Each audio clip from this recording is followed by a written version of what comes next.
Hello and welcome to my writing class. This is a makeup session for the class that was canceled due to the typhoon. I'm getting tired of these typhoons. I hope this is the last one. I wish they would stop. This is annoying. I'm used to really bad weather. I'm from America. We have our share of tornadoes and electrical storms, violent thunderstorms, which can be fun, I guess. But when I have class, I'm kind of tired of this. So because of this, we're going to kind of change things around a bit this week. I asked you to read a couple of essays, short essay samples in the book, and you should still read that. That's what we are going to talk about in class next time. So for today, I'm going to talk about two different things. I'm going to kind of shift things a bit. I'm going to talk about some grammar issues that we were otherwise going to do next time. We're going to do it today. But first, I'm going to talk about reading strategies or methods, since you have some readings to do.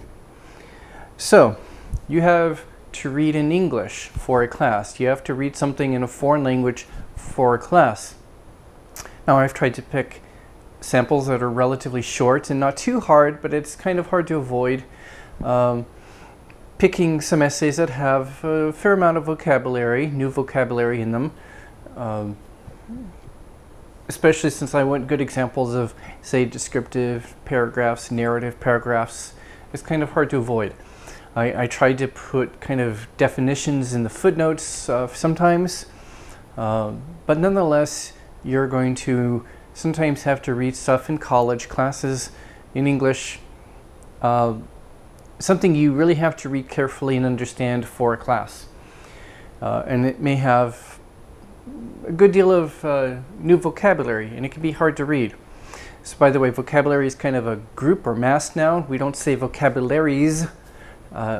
It's vocabulary, the whole set of words in a language, or the whole set of words that you know in your head for a language. That's vocabulary. It's kind of like a mass group noun.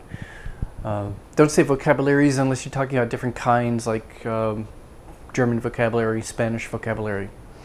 So, you've got reading to do. How do you go about it? Do you go through first time and look up all the words your first time? Do you think that's a good strategy?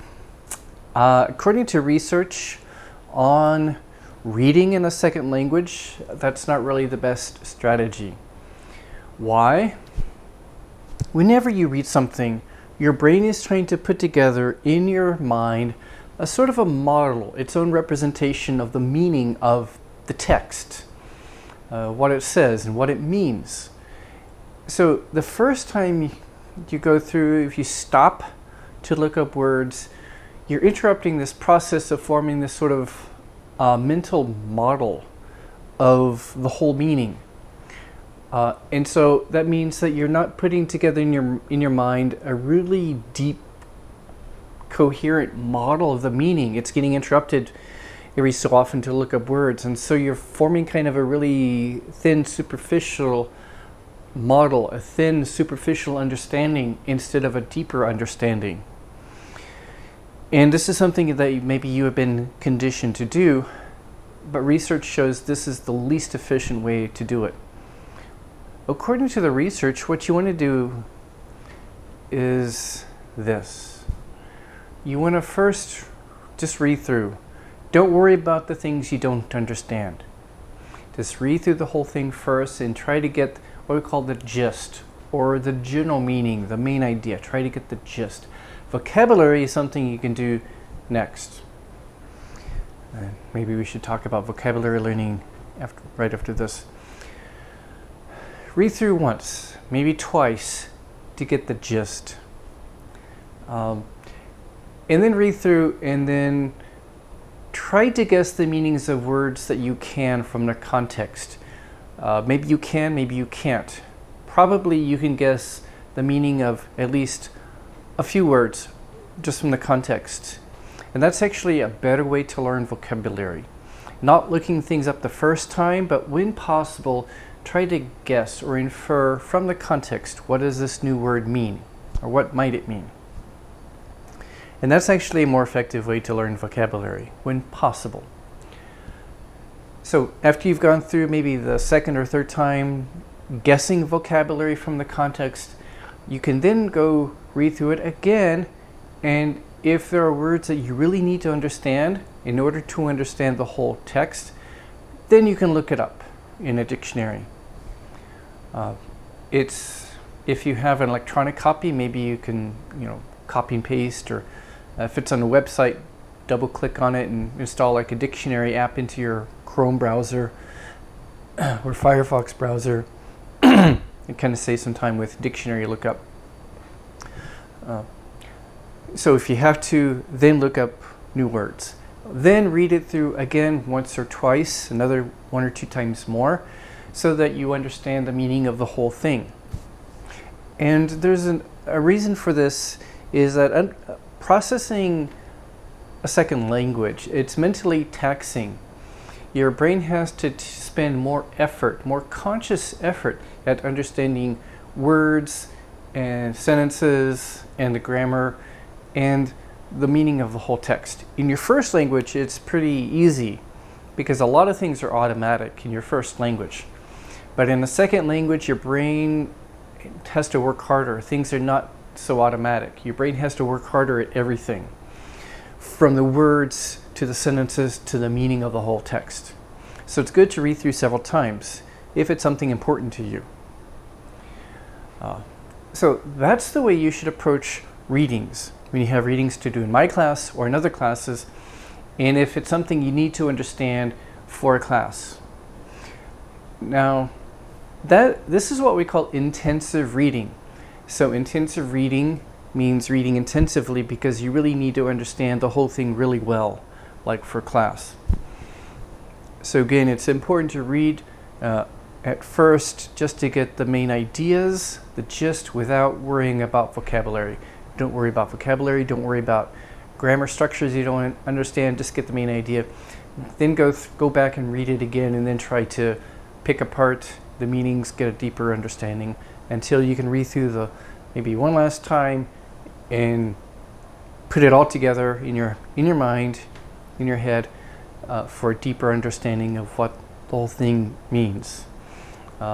Things that are implied, the writer's tone, the writer's purpose, the main points, how things flow together logically. That's what you want to get by the last time you go through after reading several times through.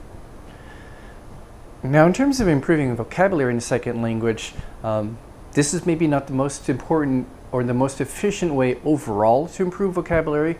You can improve your vocabulary knowledge some through intensive reading, and it's a good exercise. It's a necessary one because you want to do well in your classes, of course. So you can learn some vocabulary from this kind of intensive reading method.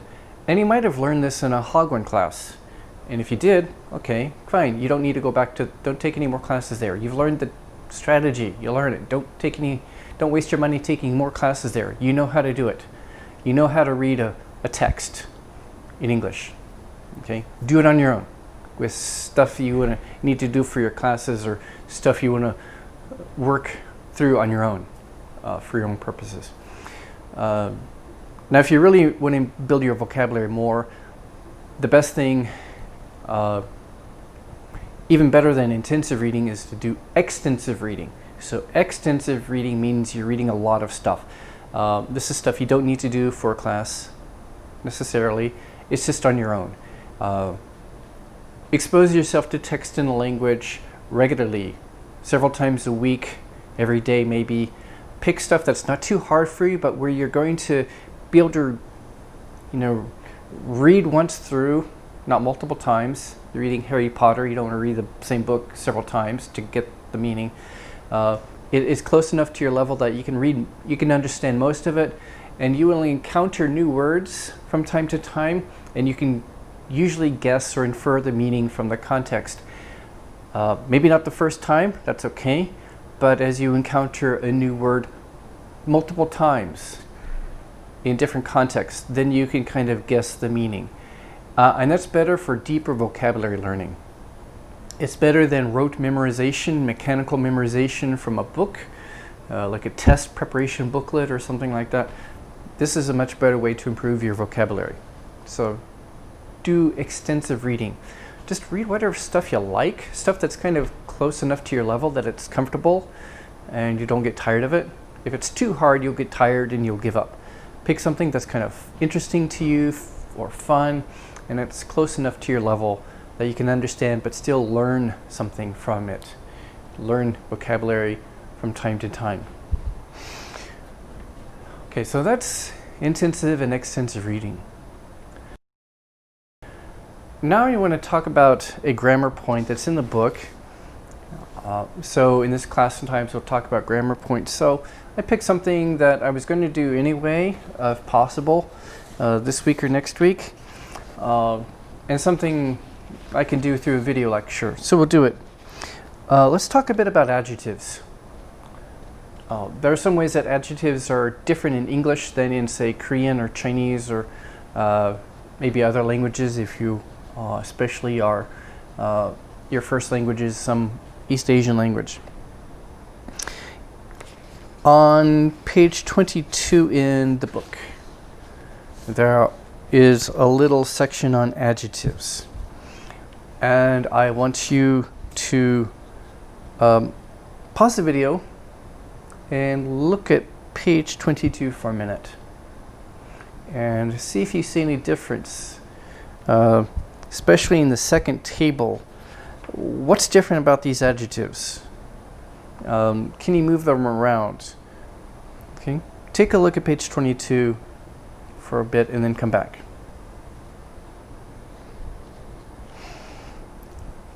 Okay, so we see that there are adjectives before nouns like an angry storm. Can you see the storm was angry? It sounds funny. We wouldn't normally say this in English.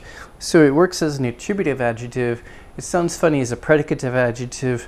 Unless it's maybe a metaphorical sense, or maybe in like a storybook where a storm might have some person-like qualities and the storm was angry. Maybe in a storybook, a children's book or something, or an unusual context. The sorry girl, is it the same as the girl is sorry? Probably not necessarily. The girl is sorry, she was apologetic. The sorry girl, it could have that meaning, but sorry in the attributive position can also have other meanings. It means like kind of poor quality. That was a really sorry computer I bought. It broke down.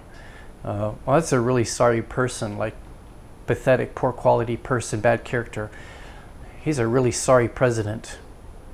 That means bad quality. He's not apologetic. It means he's like really bad quality, bad person. He's a sorry president. The responsible man, okay, it sounds kind of good. He takes responsibility. He's dependable. He's reliable. But the man is responsible has a different meaning. It means he's responsible for something. It could be good or bad. He's responsible for improving the economy, or he's responsible for destroying the economy. It could be bad. He's responsible. With the other cases, they're kind of similar. Better choice is similar to the choice is better. Guilty man, he is guilty. Pink house, the house that's pink. Okay, there doesn't make a difference. So take a look at the next table. How do these adjectives work? And why are they like that? Take a look at the next table. Pause the video and think about, can these adjectives go in attributive and predicate position? Or are they limited? Are they restricted? And what do you think that is? So pause and take a look.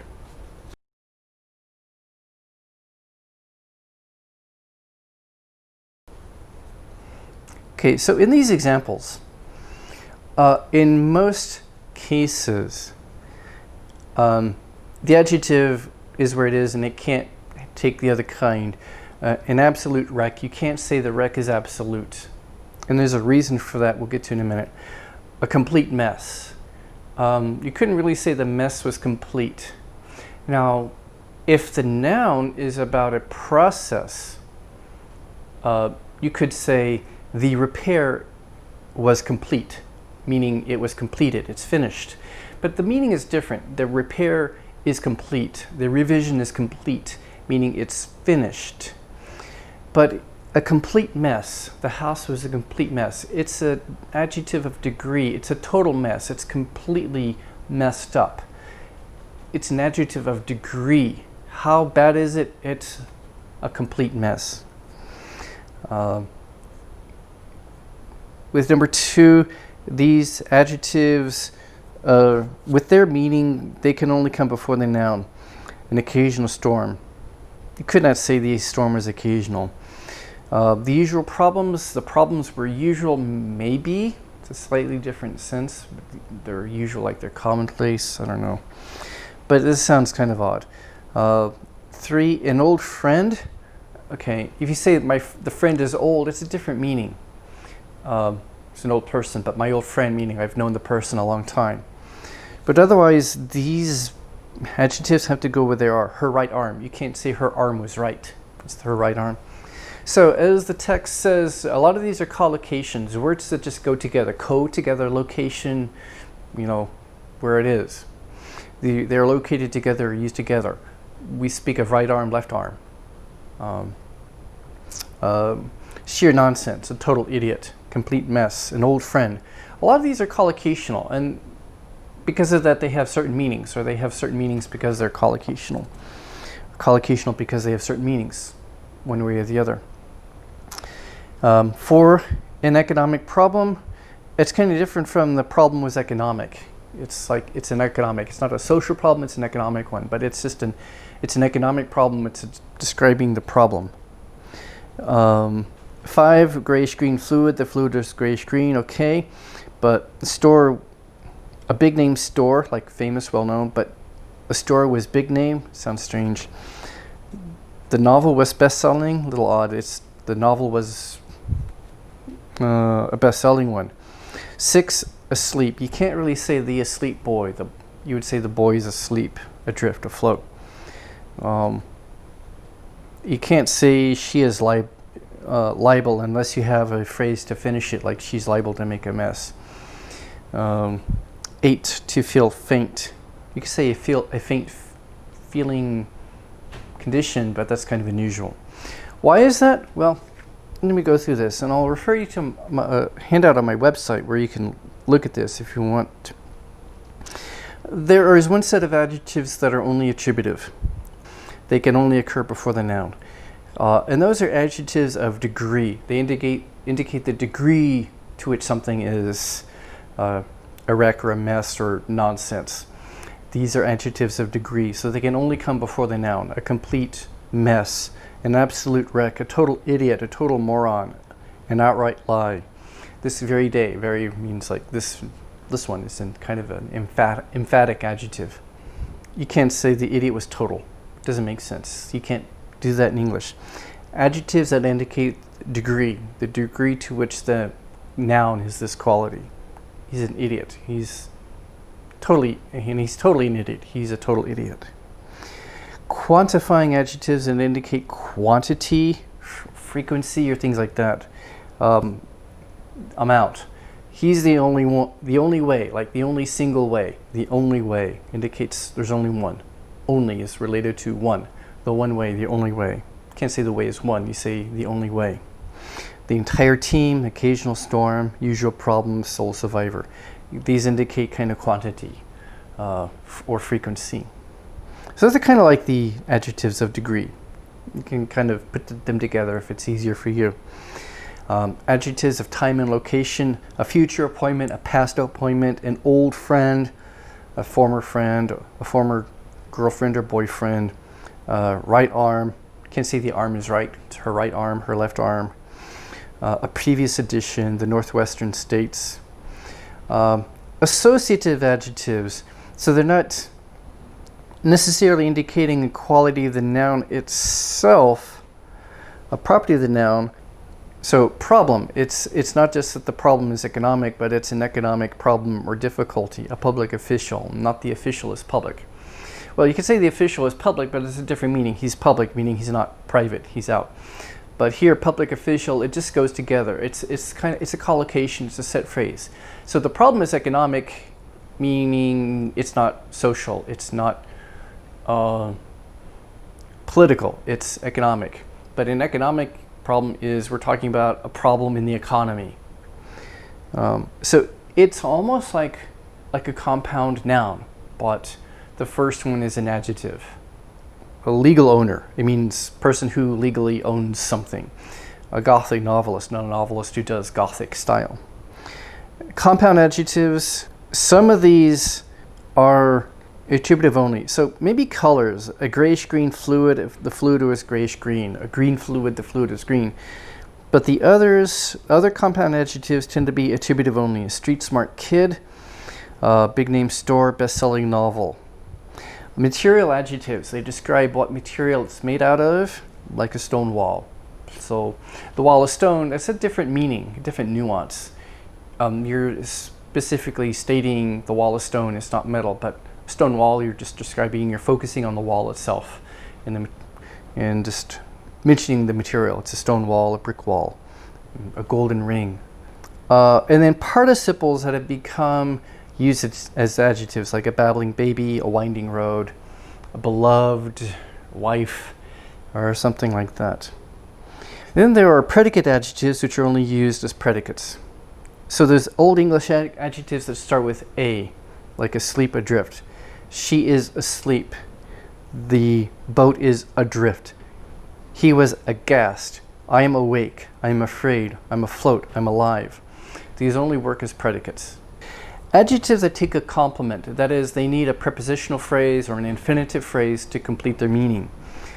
These are predicates, predicate only. She is liable. Liable what? Liable to make a scene. He is devoid. Devoid of what? Devoid of something. Devoid of any humor. Devoid of any character. And then medical or health adjectives. So to feel faint, I feel faint. I feel fine. I feel sick. I feel ill. I feel dizzy. Things like that. Refer you to my website, and this has kind of a little more explanation, kind of goes along with what I've given you. In fact, I was trying to show you the website on the screen. You can go there. So look at the adjective section in the book, and then look at page 23, adjective sequence. This is an area where English adjectives really are different from East Asian languages, especially Korean. Adjectives had to fall in a certain order. So take a look at the example on page 23. There's some examples on page 23. What's the order? What's the logic here? See if you can figure it out. Pause the video and look at these. Can you find the logic? What's the logical sequence? Because they kind of have to go in this order. In other languages like Korean, you could probably mix up the order more. But in English, it has to be like the very big, round, old Canadian man. You can't say the Canadian old, very big, round man. That just doesn't make sense. It has to be in a certain order. What's the logic? Pause the video and discuss.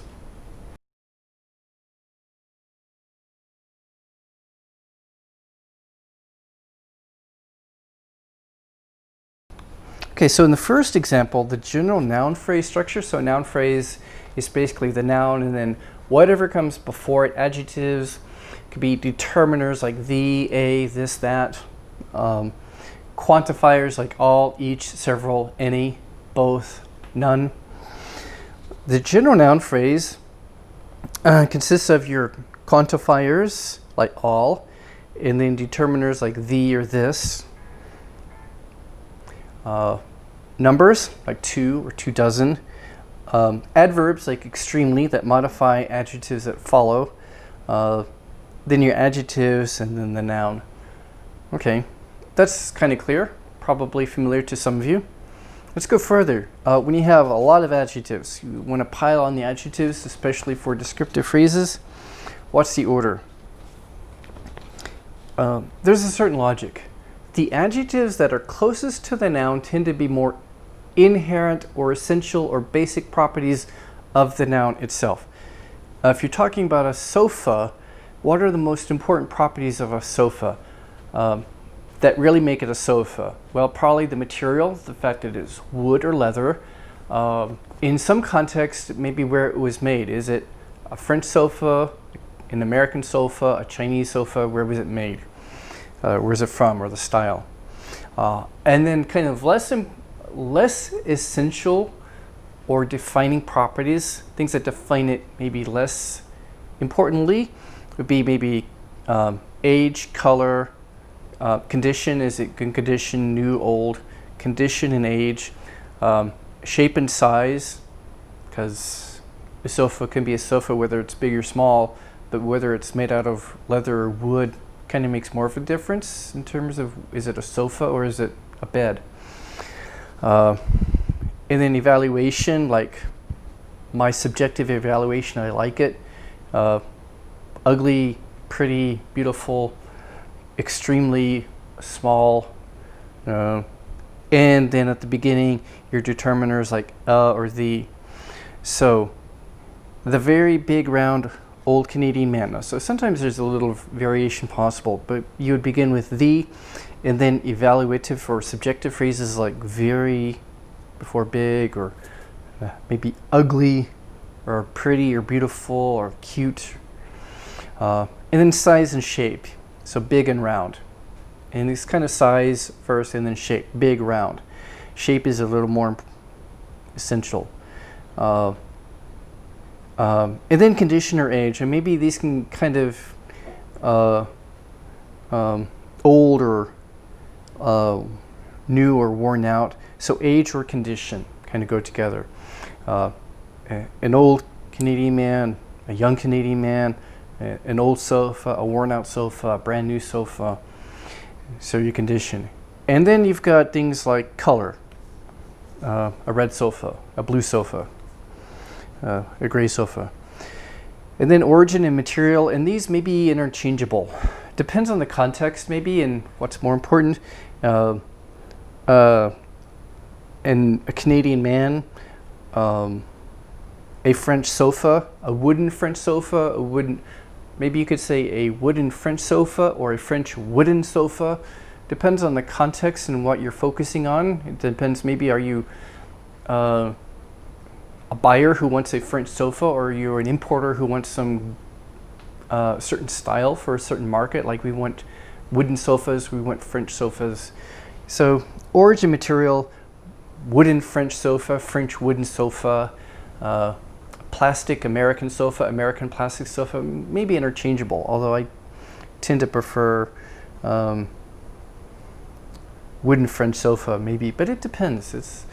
So there are a couple of things that are variable. Origin, material, maybe go back and forth. Condition and age, old, new, worn out. And then finally the noun. So the very big, round, old Canadian man, and a seemingly kind of a subjective or evaluation term, or so it could be something like pretty or ugly, or it can be an adverb like extremely or very or seemingly, small, worn out red sofa. So there's some examples at the bottom you can play around with and put those together into some nice long noun phrases with a lot of stacked adjectives. So try that and have some fun. And then you should take a look at page 20 and 21. I'm not going to talk a lot about page 20, but you should be aware of the different types of sentence patterns that exist, and it's not important that you know the grammar terms. I'll let you look at that, but do look at the examples. In the first table, you have some simple examples and some longer, more complex examples. Structurally, they are similar. Subject, verb, Janice smiled, or the petite blonde was grimacing. 2, subject, verb, complement, Janice is tall, or a new hard drive would be a great addition. Which sentences sound better, especially for formal English or literary English? Which of these sound better, the simple or the longer ones? Why? Might think about that next time or later on. And then the clause types. I want you to look at the example clause types on page 20-21. In writing, for example, what really is the difference between the simple sentences and the compound or complex sentences, especially the complex sentences? What's the difference in the style, the flow, the tone, the feel between, say, essays with grammatically simple sentences, like a main clause sentences, simple clause sentences, versus more complex sentences, grammatically complex sentences? Play with the examples on page 21, and we might talk about this next time or sometime later when we get to it. So that's our makeup lesson for now. Regardless of which date I am able to post this on the LMS, you should view this before next class. In next class, we will touch on some of these and then get into our essay samples. So see you then. Goodbye.